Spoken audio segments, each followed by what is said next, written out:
I really never like to wish the worst on anybody. In my heart, I think we should all be flourishing.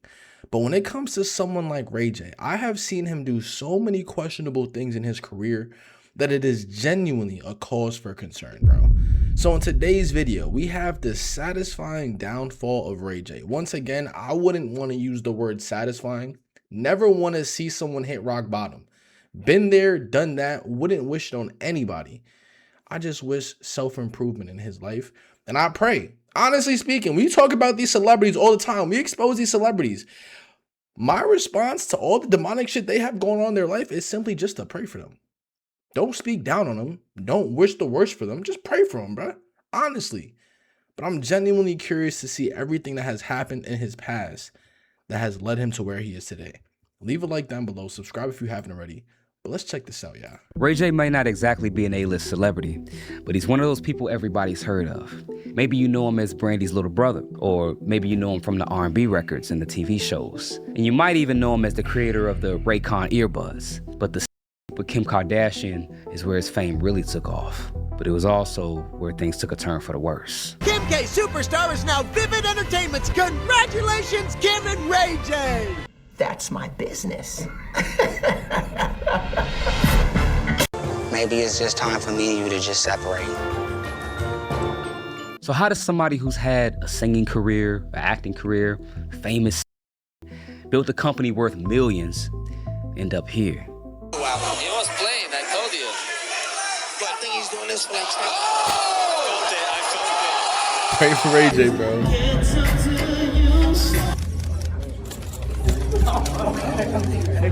Why does Ray J keep humiliating himself? And does he really only have several months left to live? Or is that all a part of the show too? Wait. Ray J grew up. I know we did a video about him in the hospital, but he only has several months to live. Oh, shucks, bro. Once again, pray for Ray J, bro. Up in a musical family. His big sister Brandy was one of the biggest R&B stars of the 90s, and both of them were child actors on the Moesha show. Ray J was starting to build a decent career as an actor. He had a few shows, a few movies, but as Moesha was coming to an end and Brandy was becoming even more famous, he needed somebody to help him level up. I was telling him that Pharrell is one of the greatest producers in the universe, and I just knew that Pharrell was gonna be a game changer. And I fought the label, and I fought everybody to drop Wait a Minute with Lil' Kim. And the song came out, and the shit started to blow up. In 2001, they dropped Wait a Minute with Lil' Kim. It hit number 8 on the R&B and hip hop charts and solidified Ray J as a legitimate R&B artist. Then in 2005, he dropped his most famous song, One Wish, which hit number 13 on the Billboard Hot 100. And Rolling Stones even named it one of the best R&B songs of the 21st century. Ray J was on top of the world. He's been working his ass off for a decade, acting, singing, and now he's finally able to set himself apart and not be just known as Brandy's little brother. But see, Ray J, he had a problem. He in there, he got a gun on the table. I'm like, what is Ray J on right now? Like, right. Like I'm thinking Ray J, like, right. Come on, bro. He got a gun. He just did his deal with Vivid for Kim Kardashian for the deal that they ended up doing. He like, man, you know, I'm in my vibe right now, Berg. Like, I don't even want to like I don't want to disrespect your woman. Can I put these on? And he put on he showed me a bunch of like Vivid DVDs. Yeah. So he gonna watch while we doing the song. What? See, Ray J was a party boy. Drugs, girls, alcohol, and party boys always like to up the ante because as good as One Wish was, it wasn't enough. He needed to go bigger. And what he did next shook up the whole entertainment industry. But it didn't go exactly how he expected it. So, Kim, you first came to public attention in 2007 with a and you became famous. In 2007, the Ray J Kim Kardashian came out. And back then, bro, imagine. She said you first made your way to the internet. Imagine that being your debut to social media, bro. Booty all open. Spread. Eagle spreading and shit. That's your debut to the internet? That's tough. And Kim was just Paris Hilton's friend and stylist. And to this day, nobody knows exactly who leaked the tape. Some people say it was Ray J himself, and some people say Kris Jenner was behind it. But somehow, it ended up in the hands of an adult company called Vivid, who said they bought it from a third-party source for $1 million. I didn't have the tape. My deal. Wait a minute. So you shot it, and then what happened? I shot the tape, and she kept the tape. So she says that, you know, the tape got lost, I guess, when she was moving or whatever she said. I don't know, but I didn't have, you know, control of the tape, and I definitely... Bro, they both confirmed that it was contractual, it was planned. There's no confusion about it, bro. He didn't have it in my possession. Now, Kim, she publicly sues Vivid to block the tape, says that she never authorized it, but a couple months later, she drops the suit and she settles for $5 million and lets them go ahead and sell it. It launched the whole Kardashian-Jenner empire, the reality show, the makeup, the clothing lines. But for Ray J, he basically walked away with a dating show on VH1 and a punchline attached to his name for the rest of his life.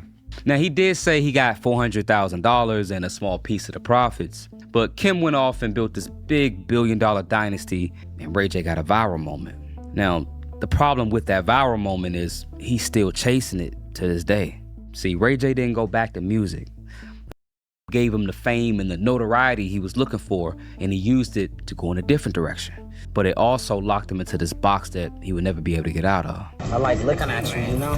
Yeah. It's something I like about this girl. Maybe it was the painting, maybe it was the way she was looking at me, maybe it was the honesty that she was giving to me. Ray J turned his fame into a reality TV career. In 2009, he got his own dating show, For the Love of Ray J.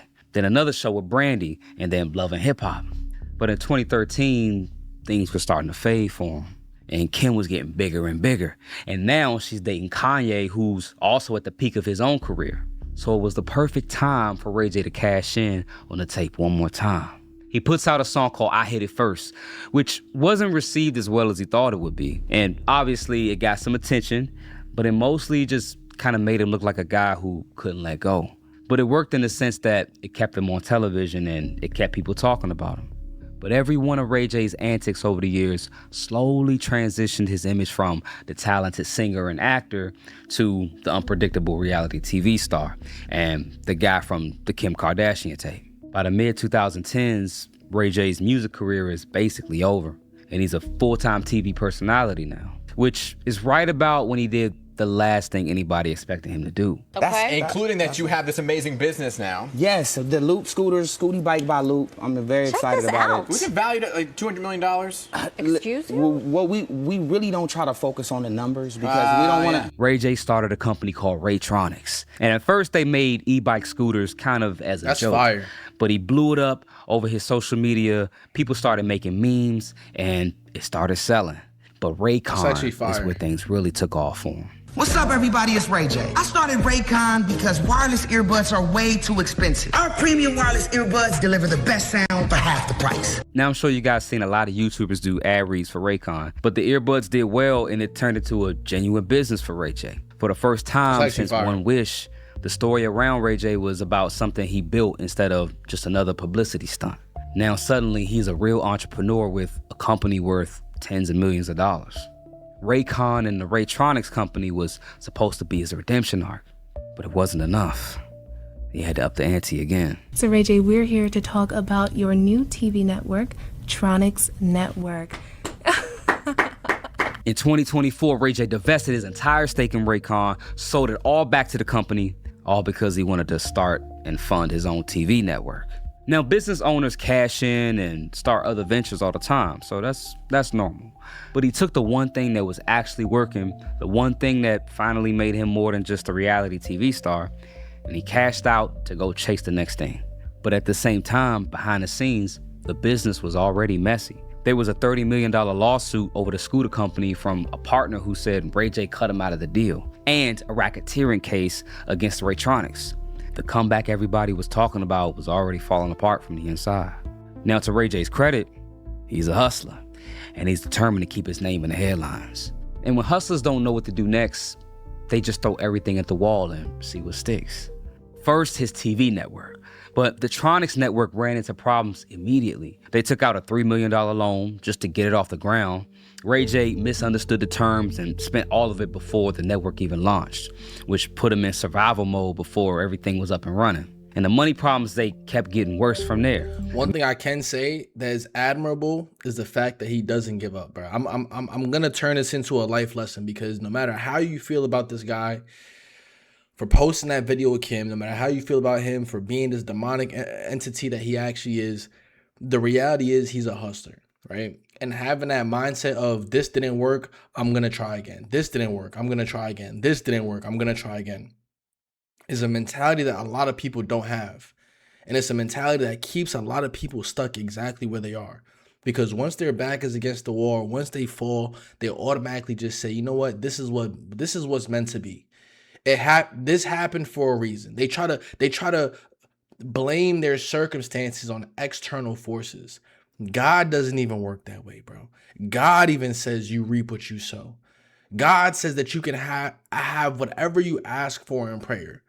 God says that you should not allow fear to take over. It's always been faith over fear, bro. Believing in what's not seen, bro. So for you to just give up once shit gets hard is the worst mentality to have. It's actually ungodly to have that type of mentality. It's actually ungodly for you to give up when you have a God-given gift, which is life, consciousness, thinking ability, and you're just going to give up. You're going to throw your hands up and say, well, I'm done. That in itself is a sin. Laziness is a sin. Life lesson, bro. American Express sued him in the company for $140,000 in unpaid bills. Ray J's back was against the wall. So it was time to go back to the one thing that's been his ace in the hole his entire career: the tape. Except now things are a little more serious. Over the past year, he's been publicly accusing Kim and Kris Jenner of racketeering over how the tape got released. He's talked about there being more footage about the whole thing being orchestrated. But who's he been talking to? How did he come to this conclusion? He must have hired some private investigator and a lawyer to get all his facts straight, right? Well, he says that ChatGPT helped him confirm his allegations. So the Kardashians sue him for defamation, and he sues back saying they've reached some settlement agreement, whatever. But at this point, it just looks like a man who's grabbing at straws. A man that's not doing so well. Trying to get back But then earlier this year, it looked like he really wasn't doing well. Ray J was hospitalized in Las Vegas with a severe case of pneumonia. And he came out of it telling the whole world that his heart was failing. And he said his heart was beating at around 25%. He said he almost died. And the way things were going, he might not have much time left. 27 is definitely a wrap for me. Years of heavy, not have much time left. 27 is definitely a wrap for me. Years of heavy drinking, 4 or 5 bottles a day, plus pills, had done the damage. And one side of his heart was basically gone. Doctors put him on a stack of medications, told him to rest and quit drinking, told him to get ready for a pacemaker or a defibrillator. Now, there's some people that are skeptical of how serious the health issues actually are, and there's some people that do feel bad for him and believe he's at the end of his rope. But then on Valentine's Day, he decided to do this. Clips of the blood have a health crisis live on stage. But a photographer from the show came out and said the blood was fake. Obviously, that Ray J set it up behind the DJ booth. And then Ray J's team came out and said that the heart problems, they're real, they're documented, and that nothing was a stunt. But this has become Ray J's problem because it's hard to take him seriously. Now, both things could be true at the same time. He could actually have a heart condition and the blood tears completely fake. But you're left with no way to tell one from the other because somewhere along the way, Ray J started treating every moment of his life like just more content. But there's another problem with the heart condition story. Because if your heart is operating at 25% and you're about to die in several months, why the hell would you get into a boxing ring? All right, guys, next fight, we got Ray J versus Super Hot Fire. What's up, nigga? You can't touch. You can't touch. Don't play with me, nigga. So celebrity boxing has become a place where B and C-list celebrities can go pick up another check. And of course, Ray J wasn't gonna pass this up. Now, if you were on YouTube in the early days, you remember the viral video by Super Hot Fire. I broke up with my ex-girl. Here's a number. What's that shit say? Psych! That's the wrong number! So these two sign up to fight each other. Now remember, Ray J, he said he's about to die next year. He's crying blood. His team says they got documentation that everything is real. And he signs up just to get his ass beat by a YouTuber. Playing, I told you. I think he's doing this for like I felt it. Ray J checks himself into a hospital after the fight. Says he has a concussion and an irregular heartbeat. So maybe this is the end for Ray J. And there's only one thing left to do now.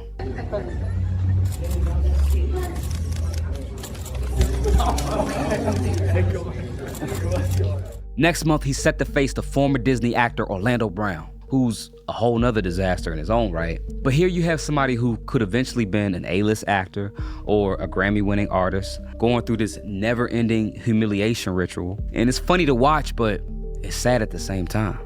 So why does Ray J keep doing this to himself? He got handed more chances than almost anybody. A co-star on a hit 90s sitcom, 3 hit singles, one of the biggest celebrity moments of the 2000s. Plus, he got a reality TV franchise and built a multi-million-dollar company. Now, they say going viral is a drug, and Ray J's been going viral since before social media. But if he really does have a heart condition, he might not make it out of this fight in August. But at least everybody will be talking about it. And in the end, I think that's all Ray J really wants. Thank you guys so much for... bro. It's really rough. Fame is one hell of a drug. And someone like Ray J is going to keep chasing it until he puts himself in the grave, bro. But I'm going to end this video here. If you guys did enjoy, make sure to leave a like down below and subscribe. I'm going to catch y'all next one, man. Peace.